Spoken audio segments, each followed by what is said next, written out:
সই আর কি, এটা আমরা করি, এটা সই আর একটা সই দিতে পারেন, এগুলো পাশে স্টাম্পে।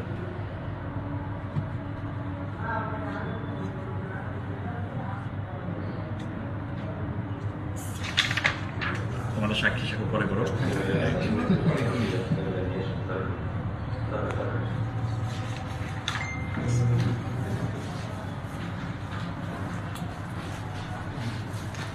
তারিখ দিয়ে দেবো নাকি?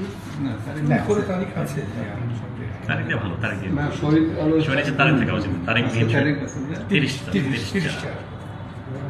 শহীদ তারিখবিহীন কোনো মূল্যহীন। হাইকোর্টে একটা রুল আছে সিগনেচারের ডেট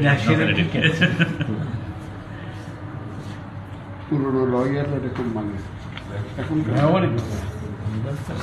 কিন্তু তখন এখন তো আমরা ফরম্যাট করে দিয়েছি দলিল। এখন তো আর দলিল ওই ফরম্যাটের বাইরে কোনো দলিল হবে না। আগে চৌহদ্দি ঠিক থাকতো না, দাগ খুঁতি আর উল্টা পাল্টা হইতো। লিখতেও স্যার কি বুঝতাম না স্যার, এমন আমি যদি লিখতো নিজেও বুঝতাম না যে লিখতো। ওই স্টাইলে তারিখ দিয়ে দিন এখানে। হ্যাঁ, দুটো তারিখ বাকি আছে। এখন তো ইচ্ছা করলে এক পৃষ্ঠায় দলিল করা যাবে, যদি আপনার স্ট্যাম্প লাগে বলে আপনার ওইটা করা হয়।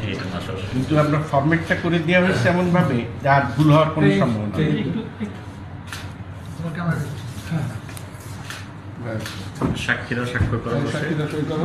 সাথে বসে যাবে তোমরা নাকি এখানে সামনে বসে চৌধুরী ঠিক করে দিতে খরচা করে না চৌহদ্দিতে হঠাৎ করে সাক্ষীরা স্বাক্ষর করো প্রথমে আর এইটারই ফটোকপি করেই বরং ওই ওখানে বসে গেলো নাকি তাহলেই হয়ে যাবে। সাথে মুস্তাক সাহেব ওখানে যাবেন, দুইজনে স্বাক্ষর করবেন। ঠিক আছে, ঠিক আছে। মোশাররফ হোসেন 14 গুরুদাস বাবুলেন কোতোয়ালি যশোর। সাক্ষী আমাদের এডিসি দুইজন করেন একজন দুইজন করতে পারে, এটা কোনো সমস্যা না। সাক্ষী মসজিদ যাবে স্যার। এটা আচ্ছা